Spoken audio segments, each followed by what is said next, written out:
Құрметті тыңдармандар, біз сіздермен тұтынушы және өндіруші ұтысы теориясын қарастыратын боламыз, және бұл теория микроэкономика саласының теорияларының бірі болып табылады. Тұтынушы ұтысы ұғымын түсіндіру үшін біз сұраныс қисық сызығын салу жолын қолданайық.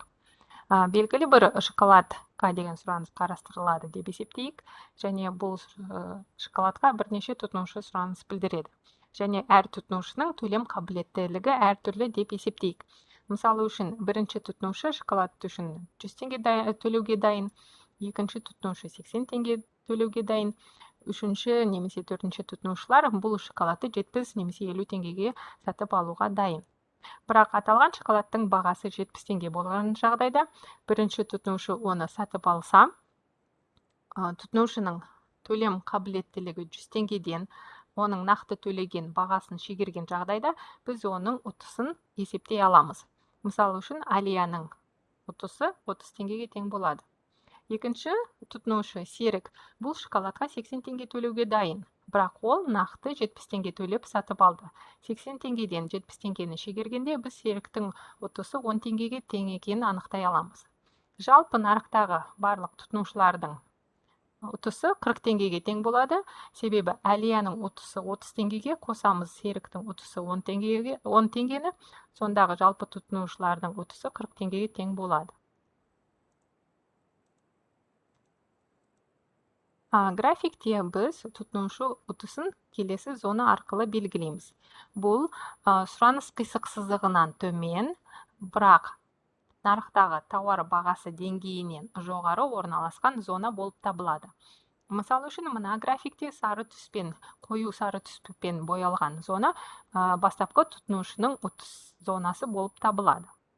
Егер де тауар бағасы арзандаған жағдайда, мысалы үшін, мына тауардың бағасы P1 деңгейден P2 деңгейге түскен жағдайда, бұл тауарды сатып алушылар саны көбейеді. Сол кезде бастапқы тұтынушының ұтысы да өседі, және нарыққа жаңа тұтынушылар да келеді. Мына ашық күлгін түспен боялған аралық бұл бастапқы тұтынушының қосымша ұтысы болып табылады, ал CEF қою күлгін түспен боялған аралық бұл нарыққа келген жаңа тұтынушылардың ұтысы болып табылады. Тағы бір қайталап өтейік.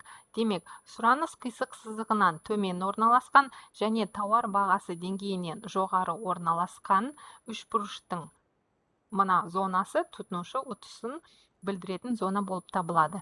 Демек, тауар бағасы арзандаған сайын тұтынушы ұтысы өсетін болады. Тауар бағасы қымбаттап, тауар бағасы көтерілген сайын тұтынушы ұтысы азаятын болады. Құрметті тыңдармандар, енді біз сіздермен өндіруші ұтысы ұғымын қарастырайық, және бұл ұғымды түсіндіру үшін біз ұсыныс қисық сызығын салу жолын қолданайық. Мысалы үшін, білезік өндірушілер нарығын қарастырайық. Бірінші өндіруші білезікті 500 теңге шығынмен өндіруге дайын деп есептейік. Екінші өндірушінің бір білезікті өндіруге кететін шығындары 600 теңгеге тең болады. Ал үшінші және төртінші өндірушілердің білезікті өндіруге кететін шығындары 800 және 900 теңгеге тең деп есептейік. Аталған білезіктің нарықтағы бағасы 800 теңге болған жағдайда, бірінші өндіруші оны өндіріп сататын болса, оның ұтысы 300 теңгеге тең болады. Оны қалай есептейміз? Нарықтағы білезіктің бағасынан осы білезікті өндірушінің шығындарын шегергенде 300 теңге осы өндірушінің ұтысы болып табылады. Екінші өндірушінің шығындары 600 теңге.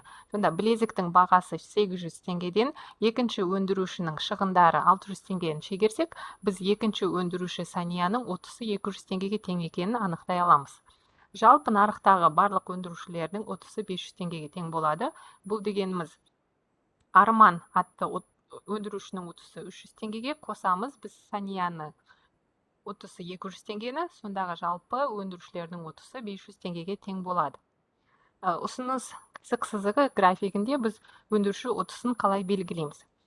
Өндіруші ұтысы бұл ұсыныс қисық сызығынан жоғары және нарықтағы тауар бағасы деңгейінен төмен орналасқан зона болып табылады. Мысалы үшін, мына графикте ABC үшбұрышы сары түсті белгіленген үшбұрыш бұл өндіруші ұтысының зонасы болып табылады. Егер де осы тауардың бағасы өскен жағдайда, P1 деңгейден P2 деңгейге дейін өскен жағдайда, өндіруші ұтысы да өседі дегеннің белгісі болып табылады. Ашық қызыл түсті төртбұрыш BDEC төртбұрыш бұл бастапқы өндірушінің ұтысының өсімшесі болып табылады.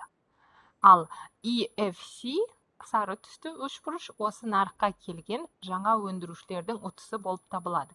Демек, графикте біз өндірушілердің ұтысын ұсыныс қисық сызығынан жоғары және тауар бағасы деңгейінен төмен орналасқан зона арқылы белгілейміз. Егер де тауар бағасы өскен жағдайда, өндіруші ұтысы да өсетін болады. Немесе тауар бағасы P2 деңгейден P1 деңгейге дейін түскен жағдайда, өндіруші ұтысы да түсетін болады, және оны біз графикте мына көк түсті ұсыныс қисық сызығынан жоғары және P1 баға деңгейінен төмен орналасқан үшбұрышты зона арқылы белгілейтін боламыз.